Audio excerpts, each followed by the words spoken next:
To Nick Chicks family, welcome back to another episode. I'm your girl, Lady and the Chef, and I'm joined by my co-host today. D Block's 21. What's good? It's been a minute. It has been a minute. It's what Happy New Year to everybody. First of all, Happy New Year. Yeah, we've been well, you've traveled and had a traumatizing experience. Yeah, Toe mentioned it. Survived the whole hurricane in Jamaica. And then I've been just traveling. So I just got back to the States from traveling in Southeast Asia. Very grateful to have that experience. I always joke around, but I'm low key serious, high key serious. I'm trying to be like Queen Steph, who's always on a trip somewhere. Every time you turn around, I think I heard her earlier said, "Oh, in August, I don't remember where she said she was going." She said, "Yeah, I'm going, taking a trip to such and such." I said, "See what I mean? She's always going somewhere." Okay. That's So life. Hey. yeah. So, I encourage everyone to take that trip, right? And go out there and take a trip. But nonetheless, have no fear. We have been watching the Knicks. I seriously have been keeping up with everything with the Knicks. We've been talking and texting about the Knicks every day, even with me being with an entire almost 16-hour time zone difference. So I've been watching plenty of other Knicks content creators, keeping up with what's been going on. So there's lots to really discuss, and we'll keep it compact. We won't keep everybody here all day. Um, but yeah, I'm excited because this season so far has been very interesting to say the least, right? Um, I think as of late, there's been a lot of talk about, you know, um, a lot of trade rumors going on with the trade deadline coming up. And I think we need to dive a little bit into that, a little bit into what we think about this roster this year. Mike Brown, the new head coach, and then we'll talk a little bit about the slump, and then the Knicks, on this 5 game win streak and what we think about that. So let's dive right into. Actually, before we even dive in, everybody do us a favor and hit the like button. We've missed everybody. Truly appreciate people who have been sending us emails, texts, asking us where are we, telling us that you miss us. Truly appreciate it. Like love. Thank you to everybody. But hit the like button. But let's dive into yesterday's game. The Knicks played the Portland Trail Blazers. Was this their first time playing Portland this year? I don't remember. Yeah. But nonetheless, they played Portland. The Knicks had a dominant win against Portland, 97 to 127. First quarter, the Knicks outscored Portland 37 to 22. Second quarter, I know Diva you spoke about this. You were saying, why can't the Knicks outscore a team for 4 straight quarters? Great point brought up. Portland outscored the Knicks 27 to 22. Then the Knicks rebounded the second half and played a lot better, which I thought the first quarter they played well, but they outscored Portland 28 to 20, fourth quarter 40 to 28, and finished off strong in that game. Um, I am going to go through the stats as well for this game. Um, just hold on, pulling up my notes. Okay, so speaking of the quarters, the first quarter, um, I thought the Knicks came out with good energy. I thought Josh Hart was a big part of that, right? And that helped the Knicks. The Knicks were only surprisingly up by 10 though at the half. It was 49 to 59. And then the third quarter came and it seems like the Knicks kind of lost their mojo a little bit. Um, but yeah, let me know for you if your thoughts on that game or any player in particular in that game for you that stood out. Well, you know me. I'm a huge OG fan. Yeah. Like especially when you have those good games and you like, see, that's why they paid you more of that money. Hmm. You know, when he's in a slump, it's like you it's like Mikal, you want to trade him. But for me, I'm a huge outside of Jalen Brunson. Um, I'm like a huge OG fan. Um, he when he's engaged and when he's on, and you see why he's worth the money that he makes. Um, I just again when he's on and he's engaged, I love his style of play. Just like his lock on defense. And like OG said, someone asked him, "Oh, well, what do you think this attributed to, like the Knicks, win streak?" He said, "Oh, we just communication, better communication." Well, but I wish you would have did that a few games ago, but nevertheless, they seem to be in sync. Yes, 5 games, and the teams are. Somebody said they're not contenders. A win is a win. You know, it helps you, and it can propel you into this upcoming games that they're getting ready to face. So it builds momentum no matter who you beat. So for me, OG stood out.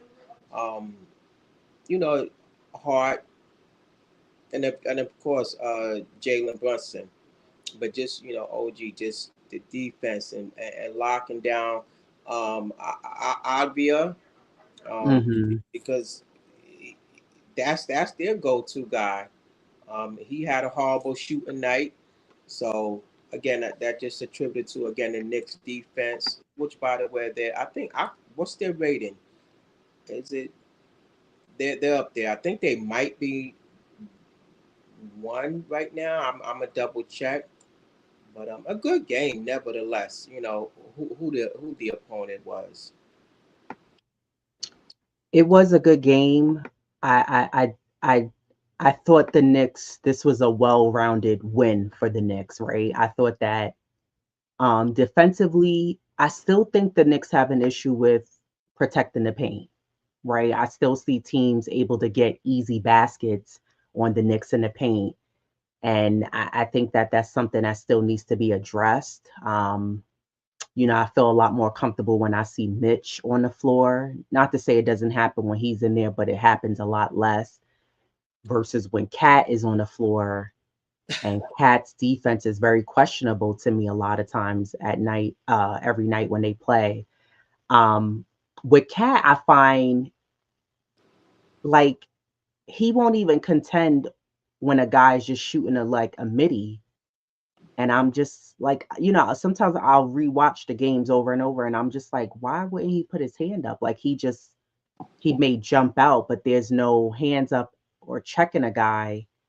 And I'm not really sure what that's about. I don't know if it's because he's trying to stay out of foul trouble. We know sometimes some nights he gets into serious foul trouble or what. But third quarter comes, the Knicks seem to have tightened things back up. And then I noticed Diawara in the third quarter. He got the ball on the post. He was backing down in the post. Then he threw this telegraph pass towards like across the floor, and it got stolen. Um, then in the fourth quarter, he was playing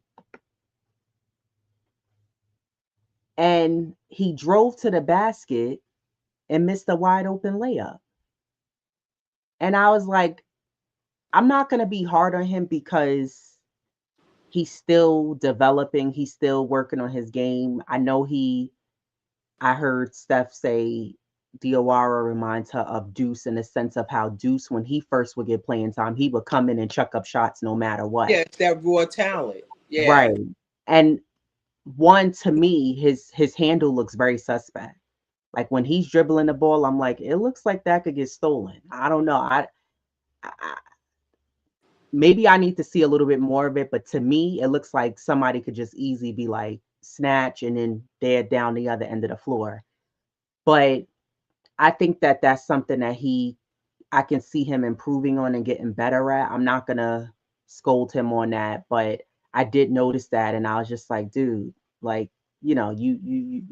But again, it happens. I've seen Kolek come in and make those a silly mistake or a silly pass here and there as well. Um, but yeah, that was the only thing I really want to kind of pick out with Diawara.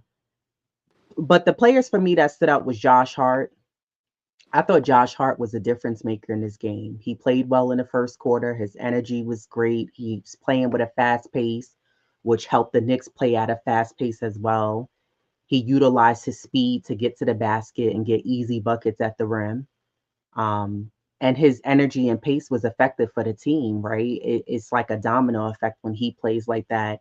Also, I feel like when Josh is running and gunning, it it helps because then guys are able to find him. We can get the easy basket. We're not staying stagnant. And when he plays like that, it does make a difference with the Knicks being able to put points on the board. And it's funny because when I look at Josh Hart play, I'm like, this is what I wanted to see from Deuce McBride.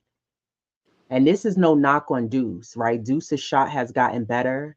But for me, I do not like how Deuce doesn't utilize his speed to get to the basket.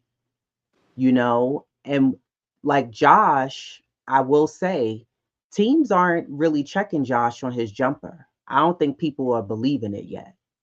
Because if you notice, he's wide open most nights. Nobody's really defending him because Josh is not really known to knock down the three and the jumper like that. And this season, he's he's knocking them down. And honestly, you need that. You need guys who can knock down the shots and take the load off of Brunson, take the load off of OG some nights. But to me, I like what I saw from him. But like I said, I just wish that the way he plays with that like quick drive to the basket, protecting the ball when he goes to the paint. I wish Deuce McBride did that and was able to give that force as well and not just Deuce's catch and shoot kind of guy to me. Um, the other player that stood out for me was Tyler Kolek.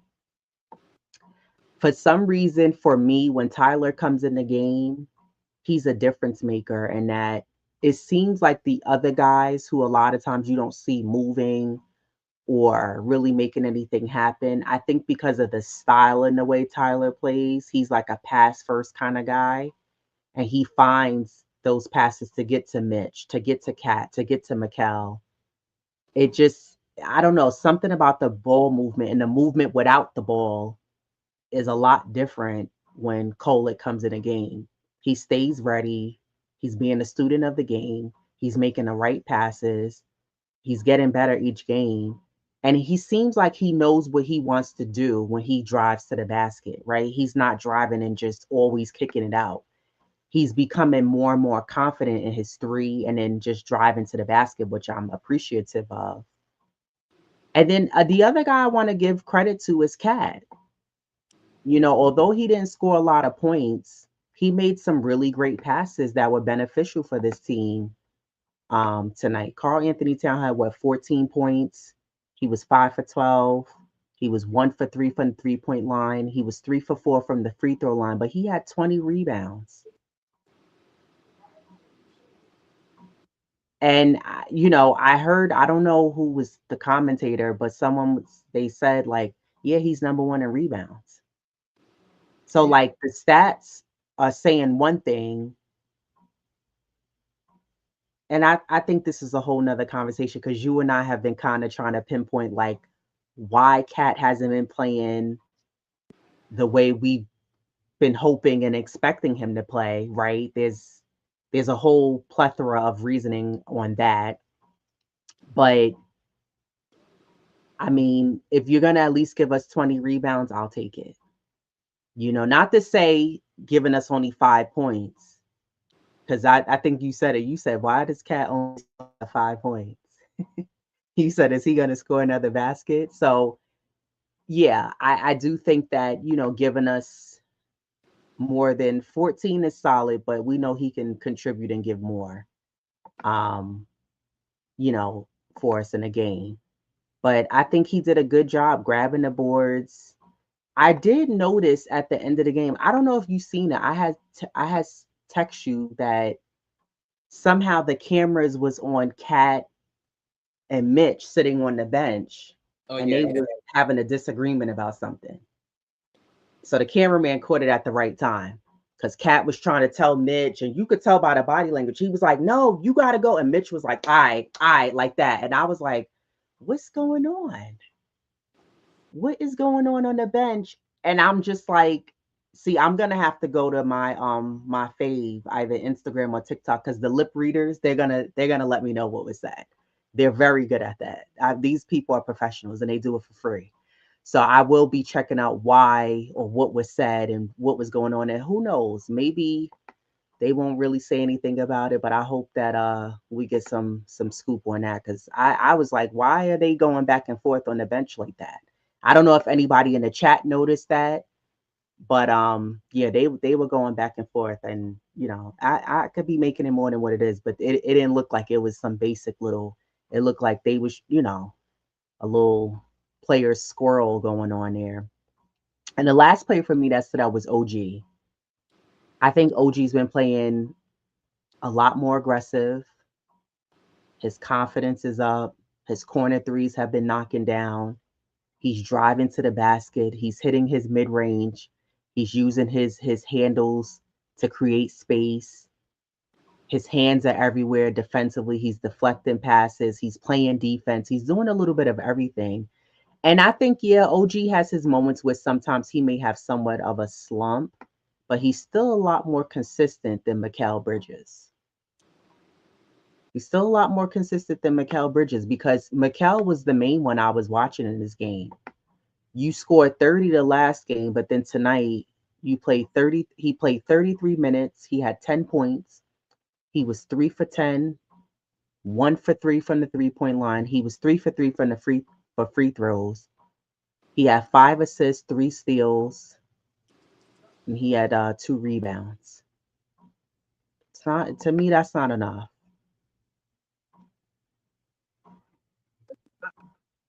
I want to, but like you know what, like Mikal, right? We, I think we was expecting to get this guy that even from like his Brooklyn days, or really like Phoenix back, his career. To be honest with you, his career is only like he averages about like 15 points. Yeah, it was his highest was in 22-23, because I looked at his stats, and his average was 26 point like 26 points, and it has dipped since then.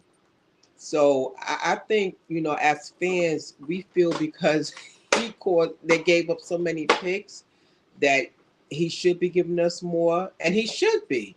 But when you look at his average, I mean, and it's dipped like since 22-23, it has gone down. It's not like it's been steady. It has decreased. So yeah, Mikal can do more, and we know he's capable of doing more. Why? And which he touched on himself, which was like that reason was just totally asinine. But anyway, like I I don't think to be honest with you, what we see from Mikal, when if he gives us 15, 18 points, that 30 to me was an anomaly. Will we get that again? Maybe, but from what his career. You gotta his averages is what we're gonna get. 18 here, um, a 20 piece, 25. Because outside of before that 30, we got 25 from him in that Boston game, but it hasn't been steady since then. So I think what we're getting from Mikal, I think that's what we're seeing. I think that's what we're gonna get. But is that worth keeping Mikal here on the Knicks? Or if you're the front office, do you say, okay, do we keep him, or do we trade and bring somebody in who can give us a little bit more? Well, yeah, if you could find that guy that's gonna give you more, but it's like, and at this. juncture, we're going into the halfway mark. Like we at the halfway mark. Like, do you ride it out and let's see what these guys can do? You know? Yeah, I definitely want to see more from Mikal, and as fans, Hmm. we all do. But I think this is what we're gonna get from him. Yeah. Yeah. I don't know. Cause, I look at the Boston series last year and Mikal was pivotal in that series. So it's like he has moments where he can be clutch and he's a huge factor, a huge asset for this team. But then I don't know. And were you talking about what he said in that post game about the privilege thing and being, Coachable, not yeah, coachable, and feel entitled. Yes. entitlement? Yeah, that was the word he used. You know, I told you, I think the whole entitlement thing that Mikkel brought up, I think he said that. For me, I think that was said because when he was under Tibbs' tenure with the Knicks, Mikal was one of the forefront players complaining about playing too many minutes. Mm-hmm. And I think that because it's like when you at a job and you like, well, let me go to my boss's boss, like upper management, and let me just, or maybe someone from upper management. I think Mikal said something to Tibbs, spoke to him man to man. Listen, coach, you think you could play a couple of less minutes, we tired. And then I think someone from the front office was like, what's going on? And probably spoke to Mikal separately. Mm-hmm. And then I think that also you have the media, they're writing, content creators are like, yo, Tibbs is running the players to the ground with the minutes. And then I think now you under Mike Brown, you're not playing a ton of minutes. You're playing a fair amount of minutes, but you're underperforming. And then you see on the internet, you see what the media is writing about you, and that gets to you mentally as a player. And now you're like, damn, well, I was bitching and complaining about the minutes and whatever else. And now, I'm not really playing to my potential. I hear my name in trade talk rumors, and it's all these things combined. And I think that that is the reason why, to me, I think that's part of the reason why he made that statement. Yeah, for sure. That's plausible. Yeah, I don't know. I think that Mikkel, I don't know. I feel like sometimes you got to be careful because, and shout out to Steph, I heard her say this. She was like, I just wouldn't want to get rid of Cat. And then he goes to another team and then he's balling out. Because it makes you wonder with Cat, was Tibbs and Mike Brown, are they not utilizing him to the best of his abilities? Or is it Cat? So I'm curious, what is it? Are the Knicks not utilizing Cat the best way they can? Because the Knicks, for some reason, they are known to do that with players, right? We've had plenty of players and then they go to another team and we're like, well, why they weren't doing that on the Knicks? But sometimes I think as fans, we got to question, well, why weren't they doing that under the Knicks? Were we not utilizing that player properly within the schemes and to their abilities? And, to a degree, I think with some players under Tibbs was to blame in some scenarios. Remember when Isaiah Hartenstein did his exit interviews and was on the press and he said, Tibbs told me not to shoot any threes. He told me, I don't want you doing that. Why? Why would you not want him shooting threes? But yet your focus was shooting threes. You wanted a lot of threes put up, as Mike Brown does as well. So I don't know. It makes you wonder, is it Cat, or are we not utilizing Cat to the best of his abilities? I don't know. I think Cat's not being utilized. And I mentioned it in Steph's show. I was like, I was like, I don't.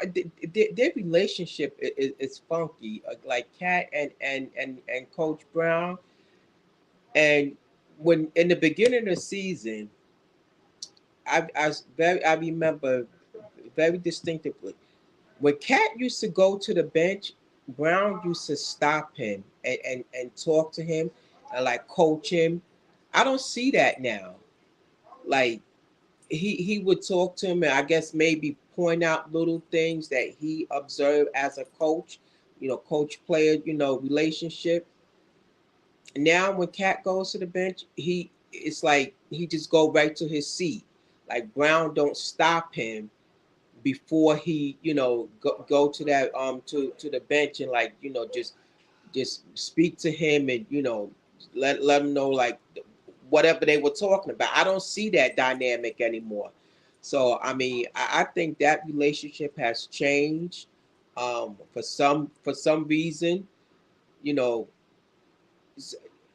coaches they if they feel like they can't utilize you or like you not fitting into the scheme or like how they want to use you, then that relationship can become strained. And even like just yesterday, remember when Cat was calling for the ball and like Diawara, like he just and I saw the I'm like, are they ignoring him or is this just like I I'm thought the just same over thing. into things? I thought the Um, same thing. yeah, but I think Cat's not being utilized to his best potential. And like Steph said, I would hate for him to go someplace else and and now he just starts like just running and gunning like you see him like the old Cat come back and it also so there's a few things same thing with like with Mikal. The rumor mills get going, you're wondering where you fit at with this team, am I getting traded? They're human, I don't care how much money they make at the end of the day they are human. And as much as they say don't know, they're not on, they don't or not on social media, whatever, watching it.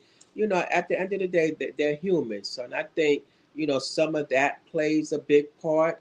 Um, you want to be a part of the franchise. You was brought here because you thought you were gonna, you know, be a part of it, and somehow you falling out of kind of like the scheme of things. So I don't know. It's a funky relationship. That's how I observed it.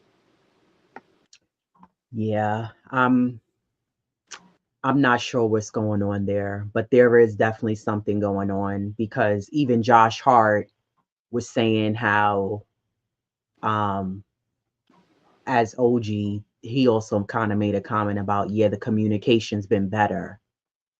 So I don't know. I also think about how you were saying maybe when Jalen called that players only meeting, maybe he was like, listen, like you said, y'all got to get your heads out your butts.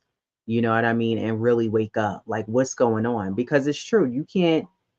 It, first of all, the way the Knicks started was very triggering because it reminded me of the Liberty. I remember I said this to you, how they was off to a hot start, 9-0. Nobody couldn't touch them. And all of a sudden they were like losing games. And I don't expect the Knicks to be the number one seed in the East because that means nothing. Look at what happened to Cleveland last year. Look what happened. You know what I mean? Like that means nothing. The playoffs is a different animal. But my thing is when you get to the playoffs, don't embarrass yourselves.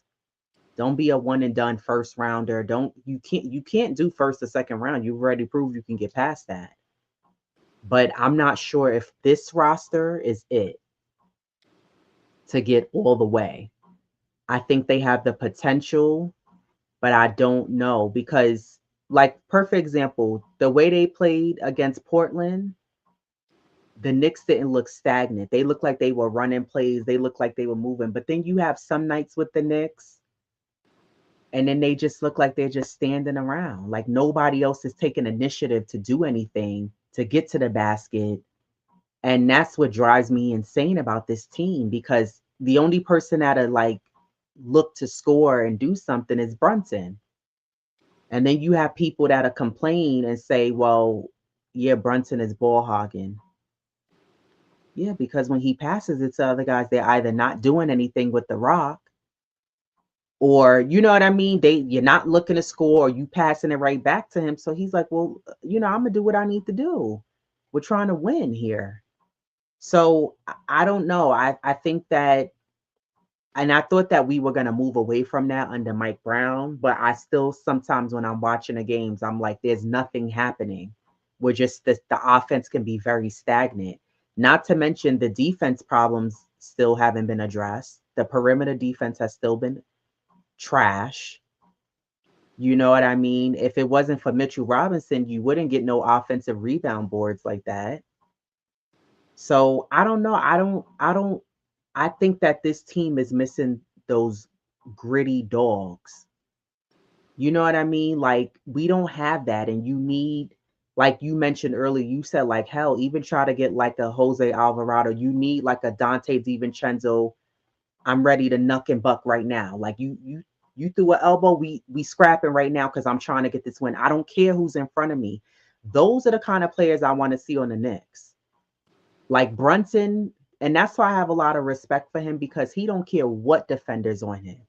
You could be the tallest, biggest guy. He's like, I'm gonna take you no matter what.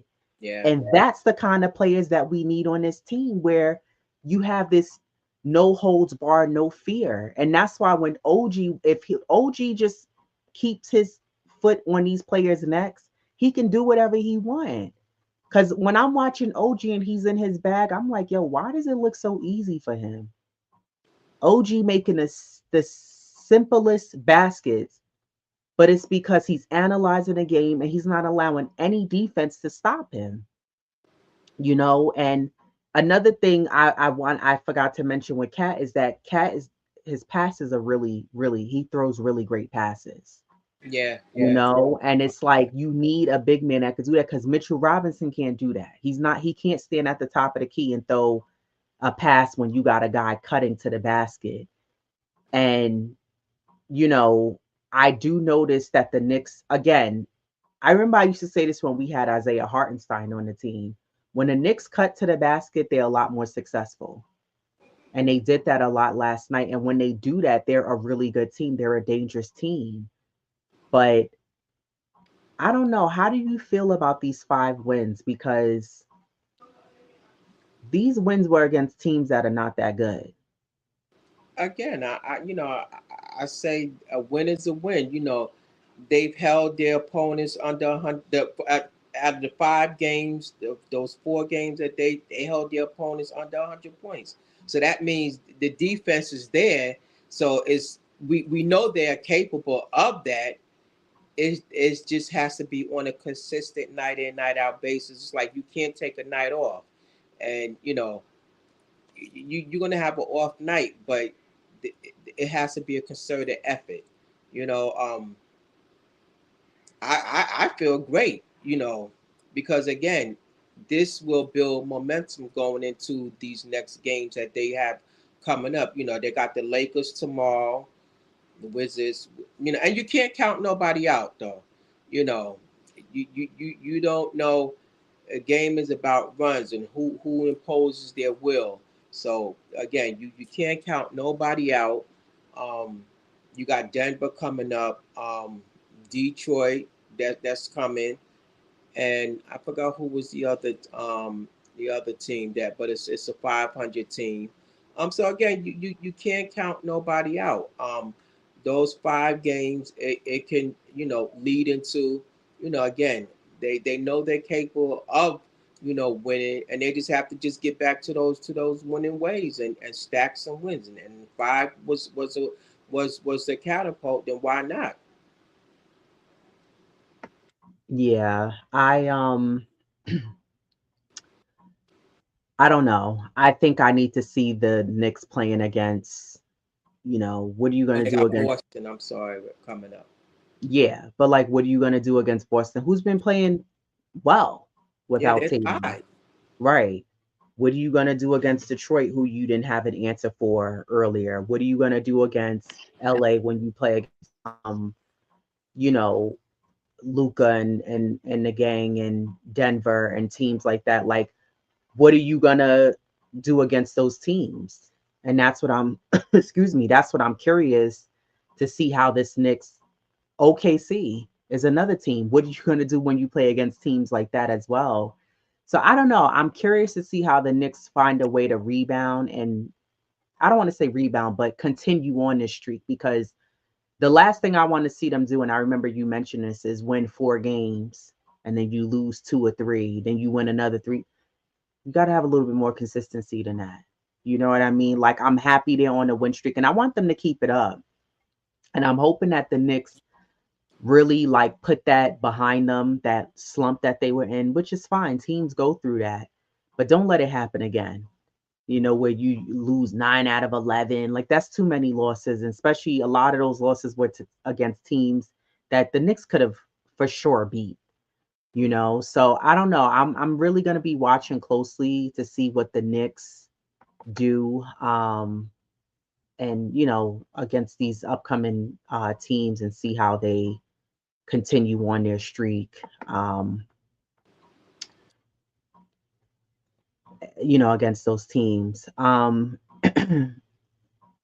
wanted to say though, for that Portland game, Mikal and Josh Hart both were guarding Sharp and couldn't hold him.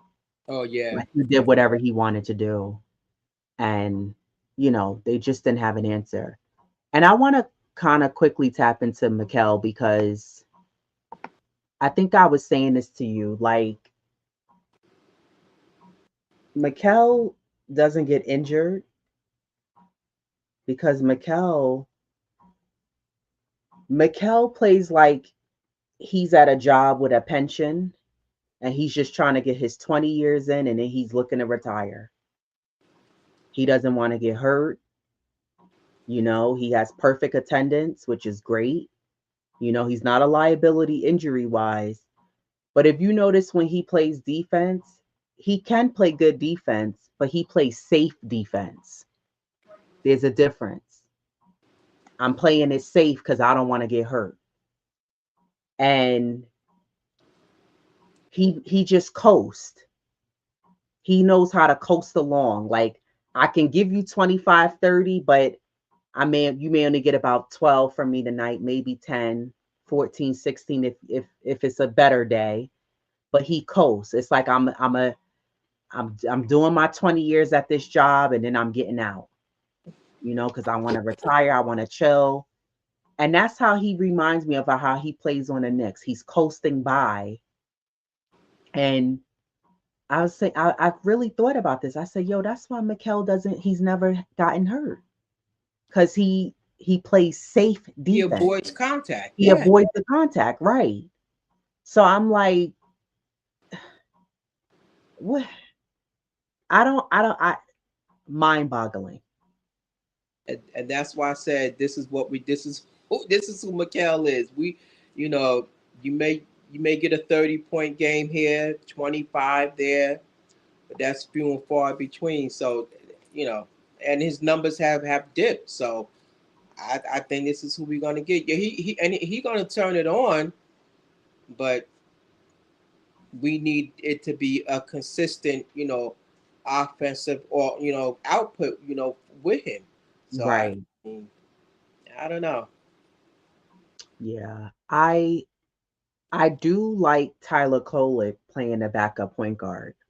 How do you feel about that? Because he brings speed, he brings energy. I feel comfortable with him bringing the ball up the floor. Honestly, I would rather Kolek bring up the ball than seeing Deuce, Josh Hart, or Mikal bring the ball up. I don't want to see either one of those three bringing up the ball. I mean, I like him too, but Deuce, believe it or not, when Deuce is on the floor with those guys, there's a better, you know, margin, when he's on the floor with those guys, like when he's paired with the Brunson and Deuce, Ananobi, Towns, even as opposed to Hart starting, you know, because you know how I feel like with Deuce. I said when he plays alongside Brunson, it's like that's his, his that's his comfort zone. So to me, Brunson brings out, the best in Deuce. You know, you know, sometimes he frustrates me with when he's chucking those threes. But he is shooting them at a fair clip. You know, when you look at the scheme of things, and Deuce, he's like that point of attack guy. He gets in there. He defends. So, and I think with his experience, so I like him, and I do like Kolek because he's definitely grown into his own. He tends to play better, or Towns seems to play better, when he's under Kolek. But overall, like, that's what I wanted to piggyback off of Deuce, like, his individual play, overall, like, is better than a Hart. I think Hart, because he's there with the rebounding, and he played better, you know, starting as opposed to coming off the bench. But I would prefer to see somebody like a Deuce, you know, over a Kolek and see his minutes increase. And I do like Kolek. Don't get me wrong, but if I had my choice, I would definitely pick a Deuce over him. And he had a good game though. Don't get me wrong. And again, he's growing into his own. He's definitely flourishing under Brown for sure. Because even we saw he didn't get much playing time last year. Yeah, I will say Deuce has gotten better, and Deuce has been the most consistent since he came back from his injury. Yeah, When the yeah, Knicks were in that slump, he was the most consistent through that entire slump, like giving you everything, scoring, defending, knocking down threes, knocking down mid range, knocking down huge shots that helped the Knicks in a lot of games. You know what I mean? So I will say that I don't know sometimes, and Deuce handles have gotten better. I don't know. I think sometimes I'm like, I mean, yes, I would rather see Deuce bring up the ball than Mikal or Josh Hart. Um, but yeah, I think I would rather rock with either Deuce or Kolek to bring the ball up the floor, sure. right? I just think that that better suits this team. So, you know, we'll see. The only thing that frustrates me with like Deuce is that his height. He's so short, and I'm just like, I don't know. I mean, it doesn't stop him because he still plays really well. But I think if we had a taller player who can do what he does, I think that that would make um, for a better player makeup for the roster. Um, that's my only thing with him is that the height is a little bit of a challenge. But my overall thoughts from the Portland game, I thought that was a solid win by the Knicks. We'll take it. But again, I still wonder if these last few wins that the Knicks have been getting are the Knicks um, figuring things out while they're getting back to winning and figuring out their identity. Or, I'm not fully convinced yet because they haven't beat, the better teams in the league yet. So I don't know. I'm kind of like 50-50. Like, while I'm grateful and appreciative of the wins that the Knicks are getting these last 5 games, I'm just like, I need to see y'all show up against LA, against Boston, against Detroit, against OKC, against Denver, against Orlando, like teams that, hell, even Cleveland, because it's always neck and neck when you're playing them too. So I really need to see how the Knicks respond to these other teams that, tend to be. I'm not saying that they're better than the Knicks, but they may have a better record. And I want to see how the defense is. How is the offense as well? And how are you going to respond? And also I think another thing too is that I don't want to see the Knicks. They seem to be being better at correcting the slow starts, but also not getting yourselves down by 20 and then you have to try to fight back. Every game don't have to be a freedom fight. You don't have to always try to come back down from 15 and 20 and 25 Mhm. points and try to win a game. Like it doesn't have to be like that, and it's nice to see the Knicks like a game like the Portland game, see the Knicks put a team away, and not allow them to come back and you only beat them by 10. Like it's okay to beat a team by 25 and 30 points. So I want to see more of that from them and just more consistency. And Toronto, But they had a nice game with Toronto where they had a yeah, they had a nice cushion with them and they pulled away. I think these next few games is going to tell to me a lot because they haven't even faced OKC. Um, right. Houston seems to give them somewhat that they not playing their best. Um, but I think this next few games will for me will say a lot and tell a lot about them. Like OG said, oh, we're communicating better.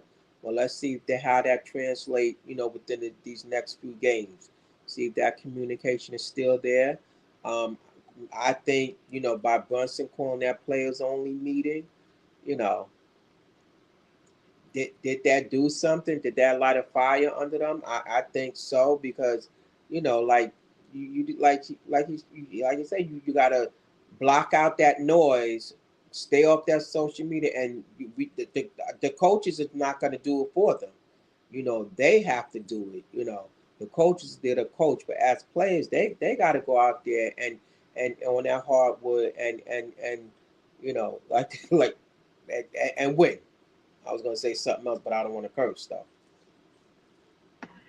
But do you think that well, I guess that'll be the test, like you said, because I'm like, did You're Brunson's player lagging, but only I know I had some a question or two, but I know you're lagging. So I don't. That's that I'm must be your lagging? your internet. Is it still lagging? Let me go to the chat right fast. Why am I lagging? Hold tight. You said I'm lagging? Yeah, you were lagging a little bit. Oh, is it still like that? No, you Oh, back. yeah, it probably was the Wi-Fi clunked out. Now with these 5 wins, so you you think the players have adapted to Coach Brown by now? I don't know because that's what I was getting ready to say. I don't know if Brunson's players only meeting lit a fire under them or are guys playing better because of all the noise, right? Like, are they like, well, let me step it up because, it's a job at the end of the day. You getting paid millions, but this is a job and it's a business. So they like, listen, we may have to get rid of you because you're not really giving us what we looking for. And the Knicks are trying to go to the finals. They're not. This is not rebuilding phase. This is not we'll get to the Eastern Conference Finals and that's okay. They're looking for more.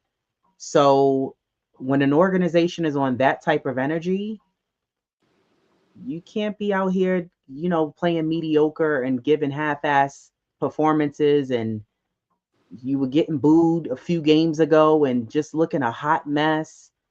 I don't know. I think Brown has what it takes. One thing I question is can Brown give more if he has maybe the players that he was specifically like on the roster? Maybe some of these guys don't fit his playing style. Because remember when Tibbs first got there, he was working with what he had. Then Leon came in and made the changes and said, okay, I'm giving you what you asked for. We're going to do the best that we can to give you. So I'm wondering with Mike Brown, maybe he needs a few adjustments in the players. And then, he'll probably, maybe we'll see something a little different, some tweaks. And maybe the Knicks will be playing even better. I don't know. But it just makes me wonder. And that's why, like you, I agree. I need to see what this team is going to do these next few games and moving forward. But how can you say Brown has what it takes? He's never won as a coach. He's all like Tibbs. He's only won as an assistant coach. So it's not like he has, that win as a coach himself. So do do the players have to adjust to Brown, or does Brown have to adjust to the players? And to me, it's both, because you, he has his coaching style, and now the players have to adapt to him. But now, as a coach, Brown needs to like utilize the players to the best of their ability. And to me, he's not doing that with Cat. So like we won't know if he until he to that trophy is hoisted, or if they make it to the finals. Then like, okay, yeah, we're there. But like, he's like any other coach. He sold himself to the fans, to the players, to the owners, and to the GM. So like, so do he have what it takes? No, you're right. I don't know that yet, because it's true. He hasn't proven that he's won a Yeah. championship. And I was a big proponent on harping on that for Tibbs, right? So, but I do agree 100% with you. I think it works both ways. He has to adjust to the players, and the players have to adjust to him and his schemes and his system as well, in order for it to make a mutual partnership that can work out and be beneficial for the Knicks as a whole.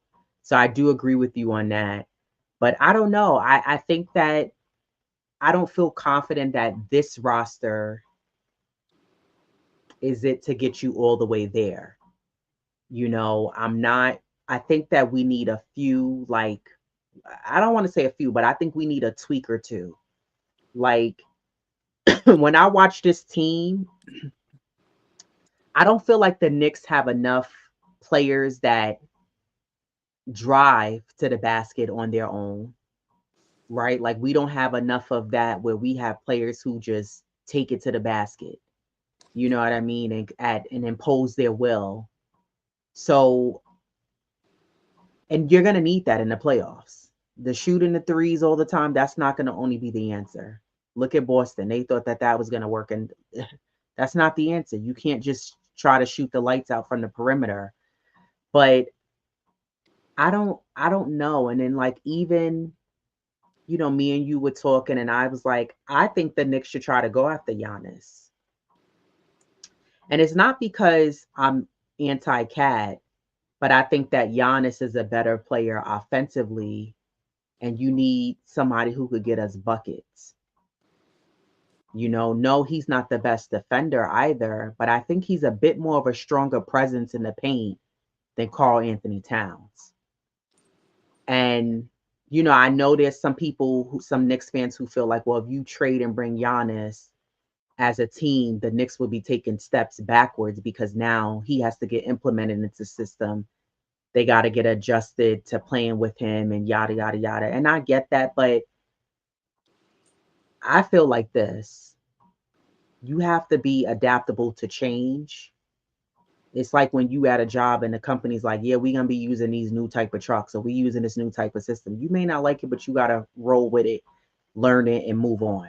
And I feel like if they do they trade and bring in Giannis, okay, he's a professional. He'll adjust into the system, and that's what you have to do. Brunson has to be able to be comfortable utilizing him, passing him the ball, et cetera, et cetera. And I think that it can work, you know.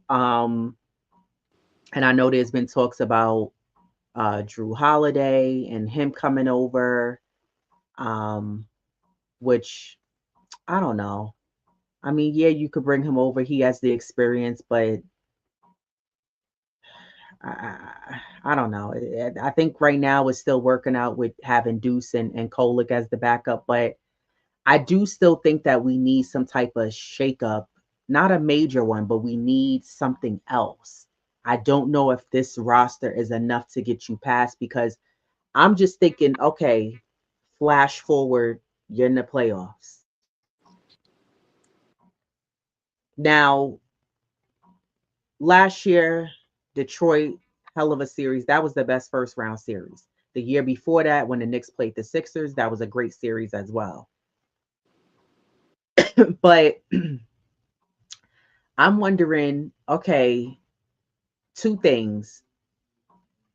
Is Brunson going to be ISO heavy and taking over, and or are we going to be playing like how we played against Portland last night? You know what I mean? And does Brunson feel confident that, okay, I could dish to these guys, and are other guys going to get themselves involved and not just stand around and, okay, I'm going to watch Brunson and I'll be ready to maybe if he passes it, or I got to go in for the rebound. And then defensively as well, is the defense going to be, on par? But I just feel like we need another option if Brunson is shut down. Who else is going to take the load and get us points on the board?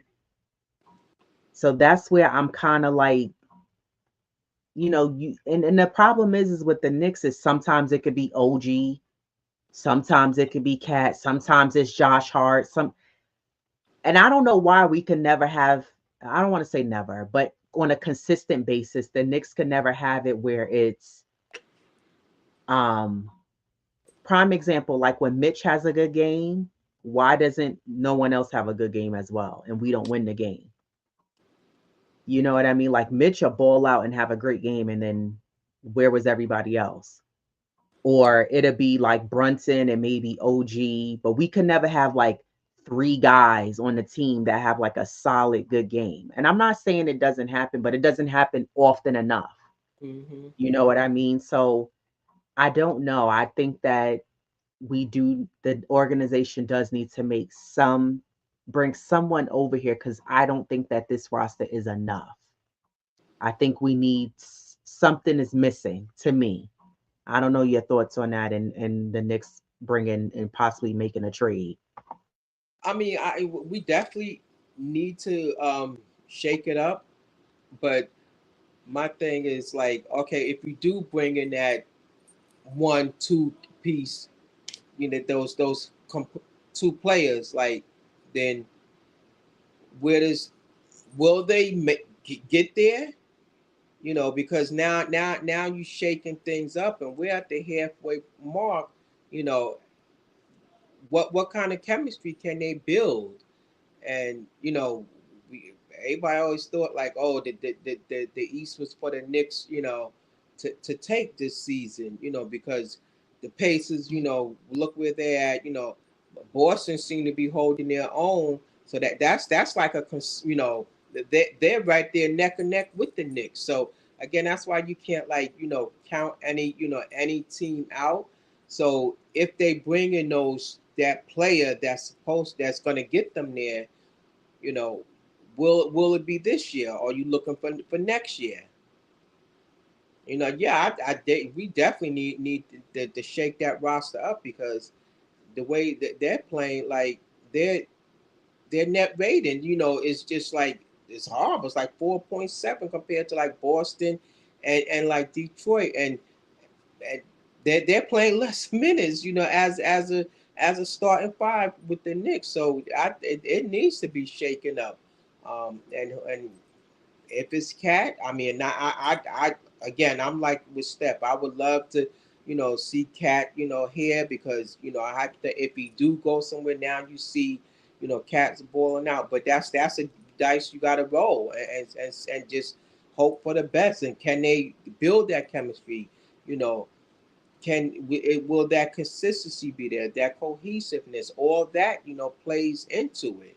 And then like with Giannis, he's not young, and he's not old, but he's not young. He's 31, and you know, with that injury, will that lead to something more? So again, that's just something that the dice that you're rolling, and just hope for the best. I mean, I definitely want to see them shake it up, but at what cost? Yeah, and I think that's the key question. At what cost? Because if you're gonna get rid of Cat or Mikal, you better be bringing in somebody who's at a A1, A2 level, and not just, you can't you can't bring in another like Yabusele. No, like Becky, like that dude. You gotta have that. And Yeah. yeah, you gotta. Yeah, you can't bring in another like Yabu who's was a total bust and a waste of time. And honestly, I thought the Knicks was past doing that. I thought we moved on from bringing in complete total bust bench warmers. Um, because the Knicks have had a they've been known to not draft well and bring the right recruit and bring the right players over to the Knicks, right? And then what is going on with Jordan Clarkson? Yeah, Like he hasn't even been playing. he fell out of rotation. Yeah. So I'm not sure what's going on with that, but I think that these are some things that we have to look out for as well. Is Brown going to start playing him within these next few games? Because you giving Kolick the minutes. So why is I was looking in the game. I was like, did I miss anything? Did Clarkson, did he not, like, what's going on? So I think that again, I wouldn't want to get rid of Clarkson just yet because I think he can give you something that we've seen games where he's driving and taking it to the hole, and nobody else is really doing that. So I don't know. I just think that still at the end of the day, I think the defense is still suspect. I think the offense can be suspect at times. I'm not questioning the talent, but I don't know if collectively if this roster is the complete answer to get you to the finals. Because like you said, you got Boston playing well, Detroit's playing well, you know, and then you don't know what other teams are going to creep up and maybe after All-Star break all of a sudden, go on this hot streak. So I don't know. I'm not confident that, you know, honestly, even in the first round, because look at the last 2 years when we in the first round. Yeah, the Knicks have won, but the games have been so close. Or the Knicks have been down by 20 and had to go on a freedom fight and fight their way back from 25 and then win the game. Like it doesn't need why put us under this stress, first of all, as a fan and as a viewer? Two, why put that stress and pressure and anxiety on yourselves as a player? And no, not every game is going to be a blowout. I get that. But not every game needs to be, you got to come back by 20, 25 every game. You got to find a little bit better of a balance there. And I think the Knicks, they don't, sometimes they lack that. So I don't know. Um, You want to get to the chat? yeah, Rondu said, if the Knicks do not get to the finals, Leon might be fired. Yeah, yeah, because the Knicks as an organization, every year, if you notice the past few years, they've been going further and further in the playoffs. And Dolan is like, listen, we need a championship, right? That energy has changed. Before, he wasn't really worried about that, but now, so I agree. He may have to, get the boot, just like he made that mistake in them bringing over Yabusele. So I don't know. Nostalgic Nick, salute to you. Said Leon job is on the line. Yeah. Yeah. And I did see this about Ian Begley saying that they're willing to put up whatever to get the Greek freak. I think they should do it. They better get in line because there's a lot of teams vying for him. Oh, for sure. For sure. Yeah. I don't know.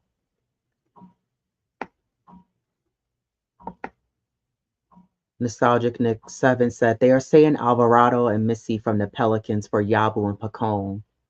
The Knicks need to just part ways with Pacone. No, for real. They just let him go.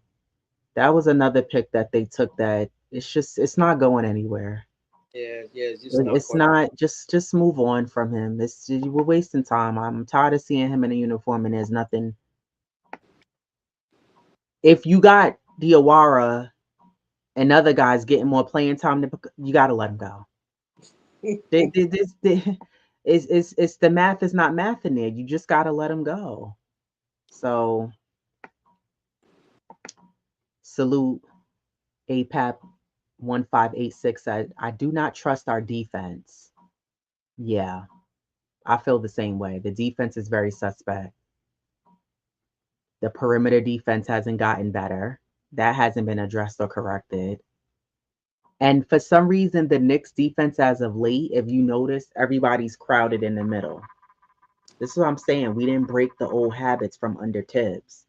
We're still doing the same. The Knicks are still in the same cycle of bad habits that they brought over from 2025, 2024, and then they're doing it now in 2026. And then if you notice with the Knicks, there's always someone open on the opposing team, and then they got to run out and try to put a hand out and defend the shooter. Yeah. Where there's somebody open. You know, I heard Clyde last night. He said Mikal didn't see his man in the ball.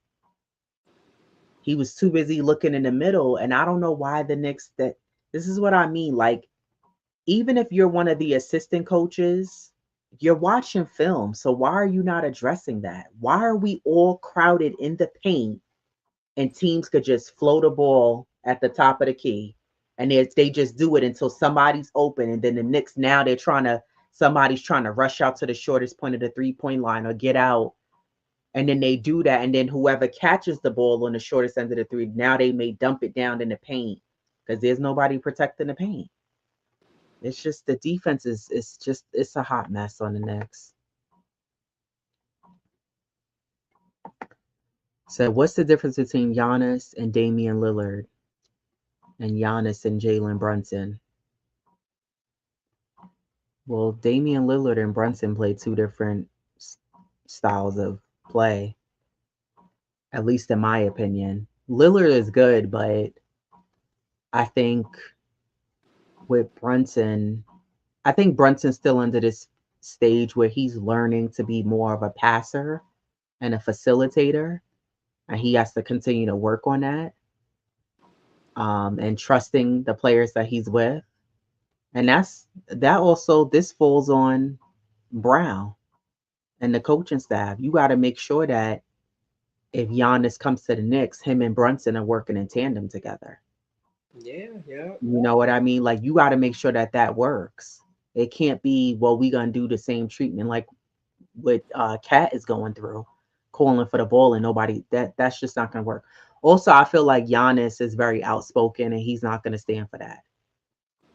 He's gonna be in the thick accent, like, no, like, you know. So yeah, I don't know. I mean, I thought Lillard was a good fit there, but I think Lillard need to go back to Portland, if you ask me.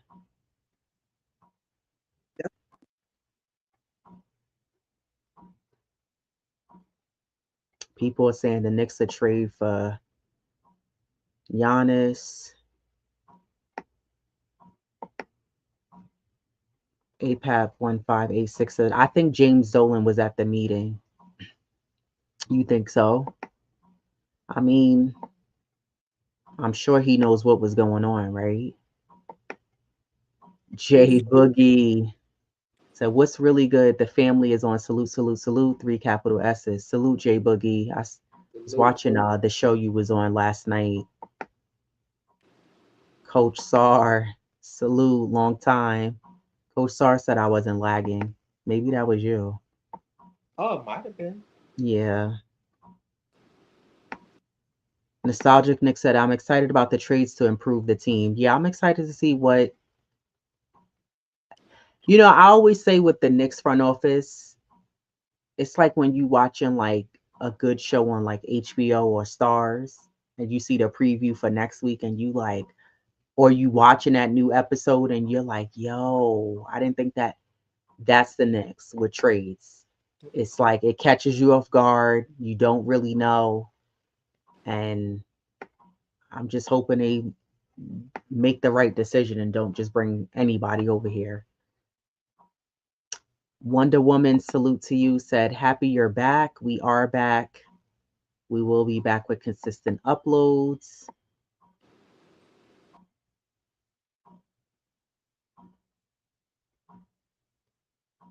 I think that was it in the chat. Oh, wait, hold on.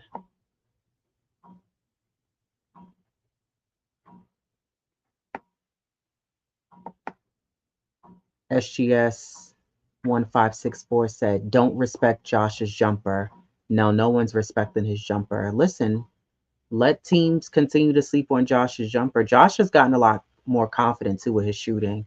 That's what I wanted to see though. He used to kill me with, remember when Josh would get the ball and then he would pass it or hesitate? And Brunson used to be like, Yeah. shoot it. Mm-hmm. You know, Yeah. that was so annoying to watch. I used to be like, dude, just shoot the ball, Josh.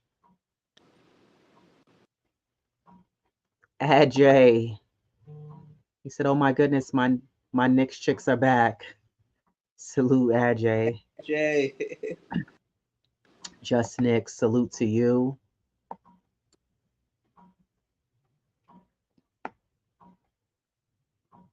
Salute to everybody for watching us.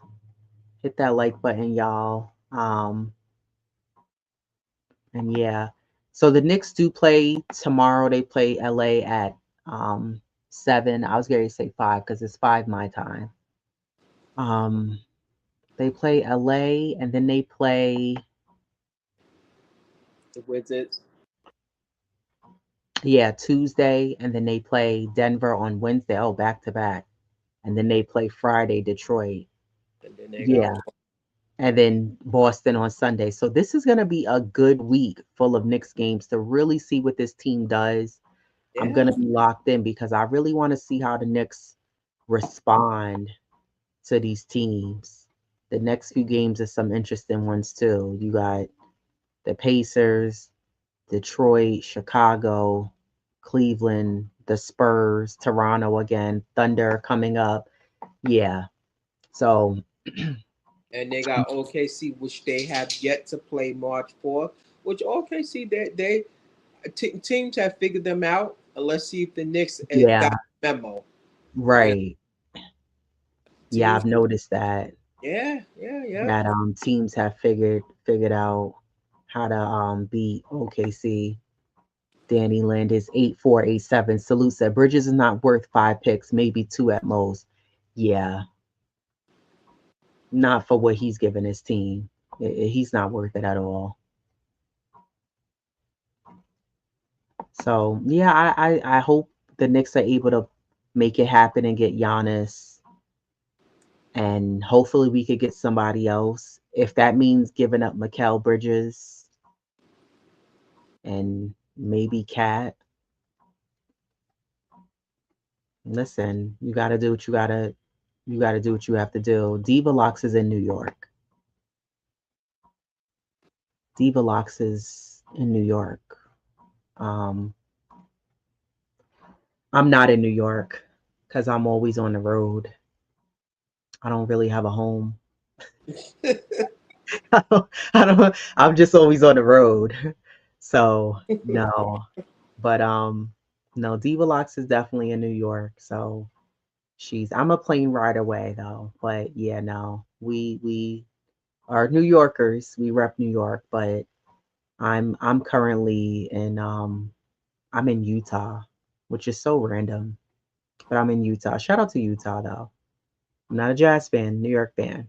But I'm in Utah. Diva Locks is in New York. So but trust, we rep Knicks only and the Liberty.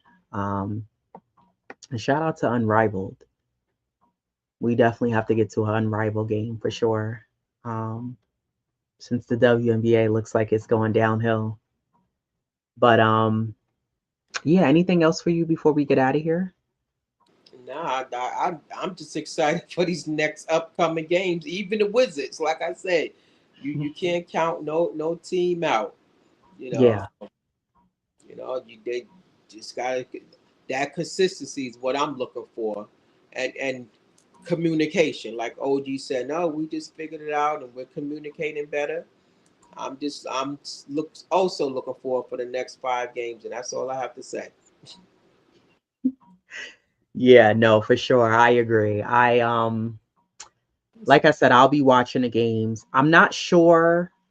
A few of you have been asking about like the schedule of our uploads, but we'll definitely be doing like post game reviews. Um, I have a more free, flexible schedule, so I'm gonna get with Diva Locks and we'll work with what days work for her. But she seems to have a few more days available this go round, this part of the season. So but we will be on consistently. Even if I am on, and I'll drop the links too. If Diva Locks can't come on, and if anybody's interested in joining, I'll drop the link at the top of the show. Um, and then there'll be other content creators that'll join us as well. But yeah, as Diva Locks always says, let's go Knicks. Thank you for your patience. Thank you for rocking with us. Tell a friend to tell a friend. Subscribe to the channel if you guys haven't already. Hit the like button, show love. Shout out to the replay gang as well. And I hope everybody's having a good start to their new year. And yeah, we'll see what the Knicks do. And we'll be watching the games. And until next time, everybody, peace. Peace.